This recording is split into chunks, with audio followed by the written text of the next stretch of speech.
messieurs, bienvenue à cette dernière sortie de la semaine du Point de l'économie sur Jeune Afrique Télévision. Au Cameroun, augmentation du capital de la société immobilière. Suite à son déficit budgétaire annoncé en 2016, le conseil d'administration de la société immobilière du Cameroun a annoncé une assemblée générale extraordinaire le 29 septembre prochain à Yaoundé. L'avis de convocation indique qu'il y aura un point sur l'augmentation du capital. L'une des informations glanées sur le sujet est que cette augmentation annoncée se fera par incorporation du résultat de l'écart de réévaluation des immobilisations et des fonds de recapitalisation du contrat plan, ce qui entraînera une modification des statuts de la société. Toujours au Cameroun, le pays a dépensé 72 milliards de francs CFA pour l'importation des boissons alcoolisées en 2019. Selon les données publiées par l'Institut national de la statistique, le Cameroun a importé plus de 93 000 tonnes de boissons alcoolisées pour un montant de 72 milliards en 2019 contre 64 milliards lors de l'exercice précédent, soit une progression d'environ 12%. Dans le détail, au cours de la période sous revue, le Cameroun a importé des liquides alcooliques d'une quantité de 55 000 tonnes contre 50 000 tonnes en 2018 pour un montant de 39 milliards contre 35 milliards de francs l'année d'avant, soit une progression de 12%. Dans la catégorie 20, le pays a acheté 9 000 tonnes contre 8 000 tonnes en 2018 pour 11 milliards de francs contre 9 milliards en 2018, soit une hausse de 23%. Pour ce qui est de l'alcool éthylique, le pays a importé 26 000 tonnes en 2019 contre 23 000 tonnes en 2018 pour 16 milliards contre 14 milliards de francs CFA au cours de l'exercice précédent, soit une variation de 15%. Enfin, le Cameroun a importé des liqueurs d'une quantité de 1 000 tonnes en 2019 contre 2 000 tonnes en 2018 pour 4 milliards de francs contre 5 milliards de francs CFA en 2018, soit une baisse de 11% entre les deux périodes. Algérie, de nouvelles mesures à la Banque centrale. Annoncé le 15 septembre dernier dans un communiqué, la Banque centrale d'Algérie a fait sa part de décision de prendre de nouvelles mesures en vue du renforcement des ressources bancaires.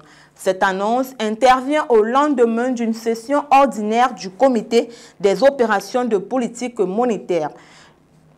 L'instance a décidé de réduire le taux de réserve obligatoire, le portant de 6 à 3% et d'activer des opérations principales de refinancement à 1 mois. Selon le communiqué de la Banque centrale, ces décisions permettront de libérer pour le système bancaire des montants additionnels de ressources et mettre ainsi à la disposition des banques et établissements financiers des moyens supplémentaires en faveur du financement de l'économie nationale et du soutien de l'activité économique.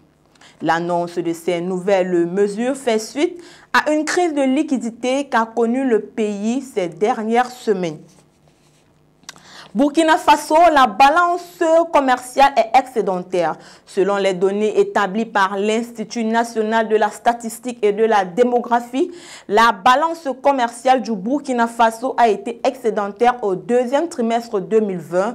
Ce fait est dû à l'effet conjugué d'une hausse des exportations et d'une baisse des importations en valeur au cours du trimestre.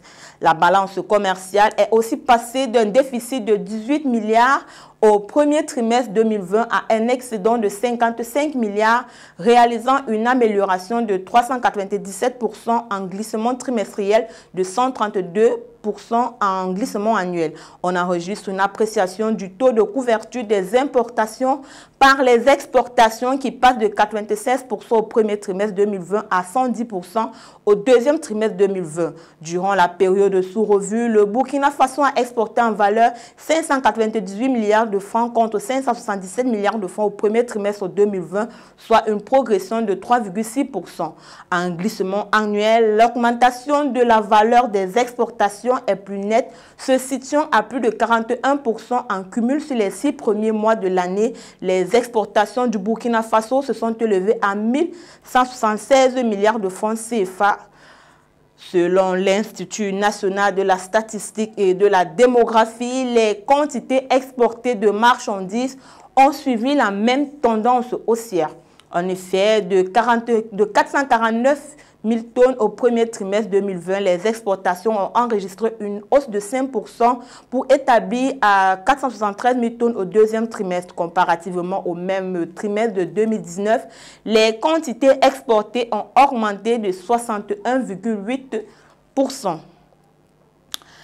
C'est tout pour le point de l'économie de ce jour. Retrouvons-nous lundi pour une nouvelle sortie.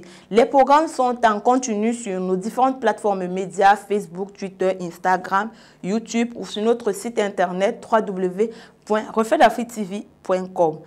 Excellent week-end en compagnie des programmes de Reflet d'Afrique Télévision.